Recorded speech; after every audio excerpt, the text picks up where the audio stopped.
तो आज हम एक बहुत ही दिलचस्प कहानी पर बात करने वाले हैं। करीब 200 सालों में भारत पर राज करने वाले अंग्रेजों का सबसे बड़ा पद एक मामूली से गवर्नर से बदलकर एक बेहद ताकतवर वायसराय कैसे बन गया। ये कहानी है एक ट्रेडिंग कंपनी के एक विशाल साम्राज्य में बदलने की। तो सबसे बड़ा सवाल यही है ना, कि मुट्ठी भर व्यापारियों की एक कंपनी ने आखिर भारत जैसे इतने बड़े उपमहाद्वीप पर कब्जा कर कैसे लिया। चलिए आज इसी सवाल के जवाब को परत दर परत खोलते हैं।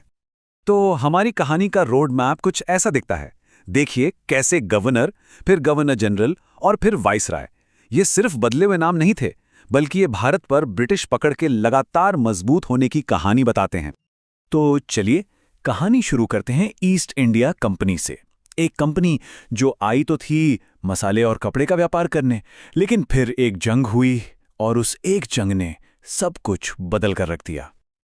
और इस पूरे खेल को बदलने वाला चेहरा था रॉबर्ट क्लाइव का, जो बंगाल का पहला गवर्नर बना।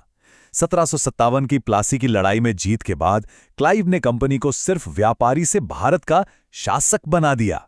यहीं से ब्रिटिश राज की नींव पड़ी। अब देखिए इलाका तो बढ़ रहा था, पर उसके साथ एक नई मुसीबत खड़ी हो गई। इतने बड़े और फैले हुए इलाकों को संभाला कैसे जाए। एक सिस्टम की, एक सेंट्रल कंट्रोल की सख्त जरूरत महसूस होने लगी थी।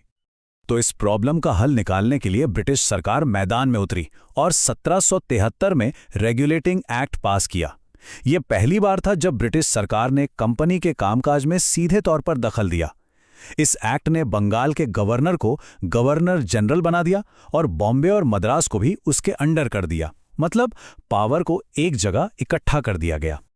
तो यहां से शुरू होता है असली खेल, साम्राज्य बनाने का। इस दौर में जो गवर्नर जनरल आए, उन्होंने एडमिनिस्ट्रेशन, डिप्लोमेसी और जाहिर है मिलिट्री पावर का इस्तेमाल करके पूरे भारत में ब्रिटिश कंट्रोल को फैलाया। और इस दौर का एक बहुत बड़ा नाम था लॉर्ड कॉर्नवालिस। उन्होंने ही इंडियन सिविल सर्विस की नींव रखी, जो आगे चलकर ब्रिटिश राज का स्टील फ्रेम यानी लोहे का ढांचा बनी। इसके अलावा उन्होंने कानूनों को एक जगह इकट्ठा करके कॉर्नवालिस कोड बनाया और जमीन के टैक्स के लिए स्थायी बंदोबस्त सिस्टम भी लागू किया। फिर आए लॉर्ड वेलेस्ली और वो अपने साथ एक कमाल की, कह सकते हैं शातिर चाल लेकर आए, जिसे सहायक संधि कहते हैं। ये एक बहुत ही चतुर पॉलिसी थी। इसमें भारतीय राजाओं को ब्रिटिश सेना की प्रोटेक्शन दी जाती थी, लेकिन बदले में वो अपनी आज़ादी, अपनी फॉरेन पॉलिसी सब खो देते थे। सोचिए, बिना जंग लड़े ही कई राज्य अंग्रेजों के कंट्रोल में आ गए।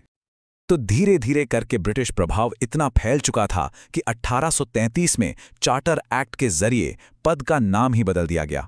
अब वो बंगाल के गवर्नर जनरल नहीं, बल्कि भारत के गवर्नर जनरल कहलाने लगे। ये सिर्फ नाम का बदलाव नहीं था, ये एक ऐलान था कि अब ब्रिटिश हुकूमत लगभग पूरे भारत पर है। और इस नए टाइटल के साथ भारत के पहले ऑफिशियल गवर्नर जनरल बने लॉर्ड विलियम बेंटिंक। उन्हें एक सोशल रिफॉर्मर के तौर पर ज्यादा याद किया जाता है, क्योंकि उन्होंने 1829 में सती प्रथा को खत्म करने जैसे सामाजिक सुधारों पर बहुत ध्यान दिया। पर इसके बाद एक ऐसा गवर्नर जनरल आया जिसकी नीतियां सबसे ज्यादा आक्रामक मानी जाती हैं, लॉर्ड डलहौजी। उसने लागू किया व्यापकता का सिद्धांत या डॉक्ट्रिन ऑफ लैप्स। सीधा सा नियम था, अगर किसी राजा का अपना कोई बेटा नहीं है तो उसका राजपाट सीधे सीधे अंग्रेजों का हो जाएगा। और ये पॉलिसी एक बहुत बड़े तूफान की वजह बनने वाली थी। और बस फिर क्या था, डलहौजी की इस पॉलिसी के तहत एक के बाद एक राज्य, जैसे सतारा, फिर झांसी, फिर नागपुर, सब ब्रिटिश राज में मिला लिए गए। इस जबरदस्ती ने राजाओं और आम जनता दोनों के दिलों में धोखे और गुस्से की आग लगा दी। और डलहौजी की यही जबरदस्ती वाली नीतियां और तेजी से जो बदलाव वो ला रहे थे, वही चिंगारी बनी जिसने 1857 की उस महाक्रांति को हवा दी, जिसने भारत के इतिहास का रुख ही मोड़ दिया। और बस इसी विद्रोह के बाद कहानी अपने सबसे बड़े मोड़ पर आ जाती है। ईस्ट इंडिया कंपनी का राज खत्म होता है और भारत में सीधे ब्रिटिश साम्राज्य यानी ब्रिटिश राज की शुरुआत होती है। साल था 1858, एक ऐसा साल जिसने भारत की तकदीर और तस्वीर दोनों को हमेशा के लिए बदल दिया। तो अब हुआ ये कि हुकूमत एक ट्रेडिंग कंपनी के हाथ से निकलकर सीधे ब्रिटिश क्राउन यानी महारानी के हाथ में चली गई। और इसी के साथ गवर्नर जनरल का पद भी खत्म हो गया और एक नया और भी ज्यादा शक्तिशाली पद बनाया गया, वाइसरॉय, जो भारत में सीधे महारानी का पर्सनल रिप्रेजेंटेटिव था। और इस पूरे बड़े बदलाव के बीच में थे लॉर्ड कैनिंग। वो कंपनी राज के आखिरी गवर्नर जनरल थे और ब्रिटिश ताज के अंडर भारत के पहले वाइसरॉय बने। वाइसरॉय का ये जो दौर था ना, वो ब्रिटिश साम्राज्य के पीक का सिंबल था और लॉर्ड कर्जन इसका सबसे बड़ा उदाहरण थे। लेकिन उनकी पॉलिसीज, खासकर 1905 में बंगाल का बंटवारा, एक बहुत बड़ी गलती साबित हुई। उनकी इस एक फैसले ने पूरे देश में नेशनलिज्म की ऐसी आग भड़काई जिसने ब्रिटिश राज की जड़ों को हिलाकर रख दिया। तो अब हमारी कहानी अपने आखिरी पड़ाव पर है, जहां वायसराय का रोल पूरी तरह बदल जाता है। अब वो एक बेताज बादशाह नहीं थे, बल्कि एक बहुत मजबूत हो चुके आज़ादी के आंदोलन से बातचीत करने वाले एक नेगोशिएटर बन गए थे। ये टाइमलाइन देखिए, साफ पता चलता है कि ब्रिटिश हुकूमत पर दबाव कैसे बढ़ता जा रहा था। बंगाल के विभाजन से लेकर भारत छोड़ो आंदोलन तक हर एक घटना आज़ादी की मांग को और भी ज्यादा बुलंद कर रही थी। मतलब अब वायसराय का काम साम्राज्य फैलाना नहीं रह गया था, बल्कि उसे समेटने और यहां से निकलने की बातचीत करना था। उनका मेन रोल पावर को शांति से ट्रांसफर करने का रास्ता निकालना बन गया था। और इस 200 साल लंबी कहानी का आखिरी चैप्टर लिखा भारत के आखिरी वाइसराय लॉर्ड माउंटबैटन ने।